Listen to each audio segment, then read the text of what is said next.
essai un peu décalé aujourd'hui, totalement rétro, ça change un peu. Alors, si vous êtes d'âge mûr, que les enfants ont grandi et que vous voulez vous faire plaisir avec un roadster biplace, c'est peut-être ce véhicule qu'il faut choisir, un Youngtimer. Alors, aujourd'hui, on a choisi ce BMW Z3. Alors, face au succès planétaire d'une certaine Mazda MX-5, BMW décide de concevoir un roadster plutôt populaire, biplace. Et pourtant, le constructeur Lélis, ce n'est pas un spécialiste des roadsters. On se rappelle de la 507 construite dans les années 50, notamment véhicule conduit par Elvis Presley. Un véhicule très exclusif, 254 exemplaires. Et puis après, on a eu le Z1 à la fin des années 80, véhicule encore assez cher. La donne change en 1995 quand BMW sort ce Z3.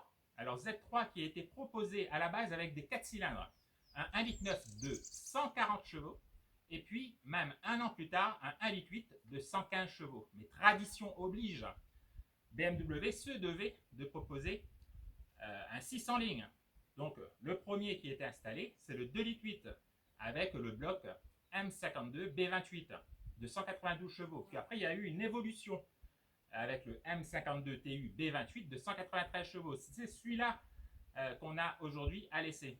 BMW décide d'engager un japonais pour dessiner ce Z3, Joji Nagashima. Et pourtant, l'inspiration, elle est anglaise. Il faut dire que ce sont eux les meilleurs pour concevoir des roadsters, malgré le mauvais temps qu'il y a en Angleterre.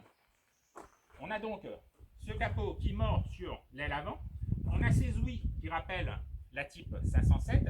On a des portes assez longues, mais très étroites. Et ça, c'est pratique pour poser le coude. On cruise dans ce roadster. Et puis, on a une ligne qui remonte jusqu'à la malle. À l'origine, on a des jantes en 7 pouces. Aujourd'hui, on dispose de l'option de l'époque en 17 pouces. Le look avant tout dans la conception de ce BMW Z3, et cela au détriment de certains aspects techniques comme l'aérodynamisme, qui est désastreux, un coefficient de pénétration dans l'air de 0,42.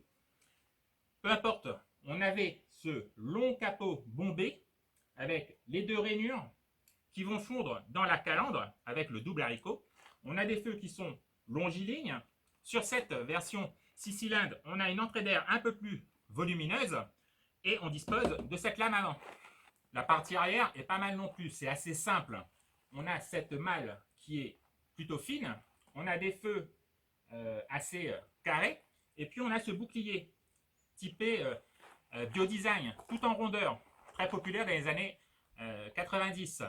Alors comme ce Z3 a un train arrière plutôt archaïque, sur les versions 6 cylindres, BMW a décidé d'élargir le véhicule. Les ailes sont donc élargies de 5 cm et les voies, eux, au niveau des roues, sont élargies de 7 cm. Tout ça pour qu'elles tiennent un peu mieux la route.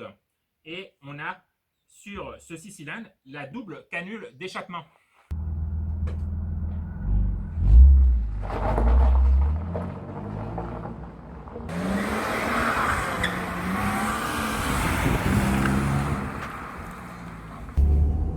Bienvenue donc dans ce Z3, le premier modèle BMW construit aux États-Unis, en Caroline du Sud.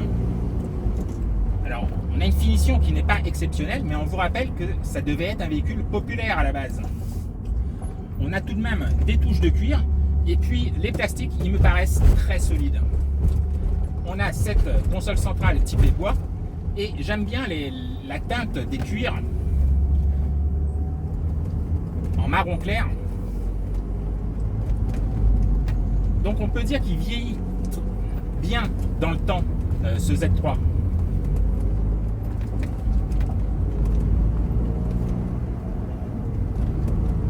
Au niveau du comportement routier, on a un train avant de BMW série 3 E36 des années 90. Par contre, à l'arrière, on a un ancien train de série 3 E30 des années 80, un peu plus archaïque.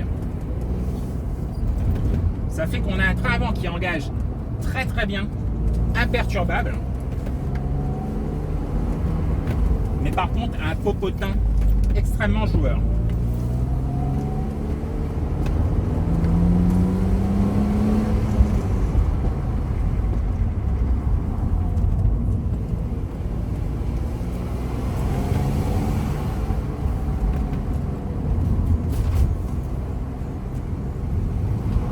Heureusement, on dispose d'un autobloquant. Cette version 6 cylindres dispose également de l'anti-patinage. Par contre, aujourd'hui, il est déconnecté, tout comme l'ABS. Ça, ce sont des petites faiblesses au niveau fiabilité pour ce Z3. Bon, alors sur le sec, l'autobloquant suffit. On peut vraiment contrôler la glisse. Par contre, sous le mouillé, c'est extrêmement piégeux.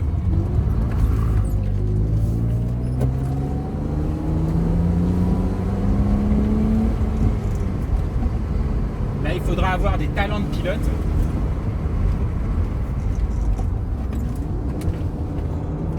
Le moteur, il est plein comme un œuf. On a le double Vanos qui donne énormément de couple dès les bas régimes, dès 1000 tours minute. Et inutile de prendre plus de 5500 tours. On a déjà la puissance maximum de 193 chevaux.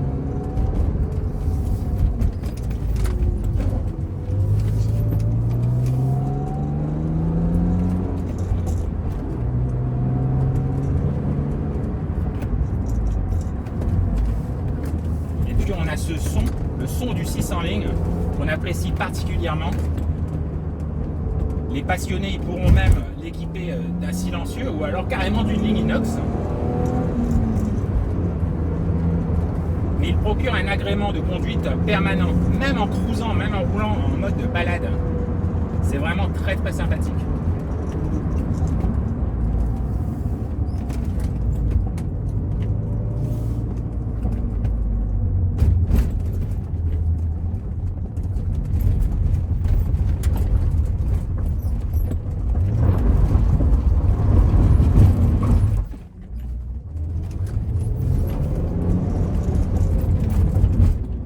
Bon, donc c'est assez fun à conduire.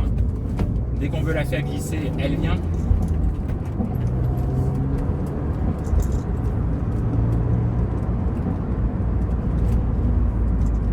Bon, il ne faut pas oublier que c'est un Youngtimer, donc c'est un véhicule qui a plus de 20 ans. Il faudra en prendre soin, puisque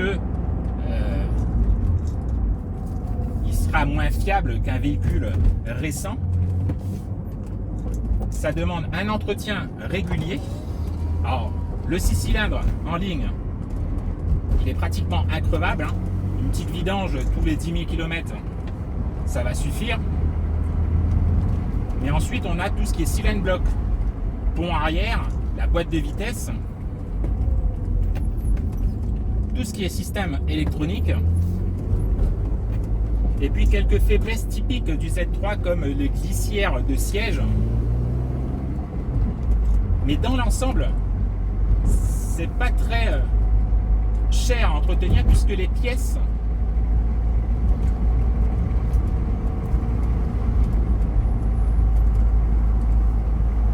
se négocient assez facilement sur le net. Alors, par exemple, au niveau des cylinder blocks, on peut les négocier entre 14-20 euros. Des amortisseurs, ce sera dans les 150 euros.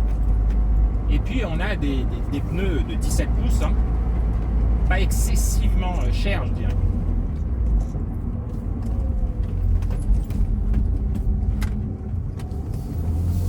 Donc voilà, c'était pour une fois un petit essai rétro qui nous a beaucoup amusé. Nous, on vous dit à très bientôt sur AutoZone Réunion pour un prochain essai. À bientôt.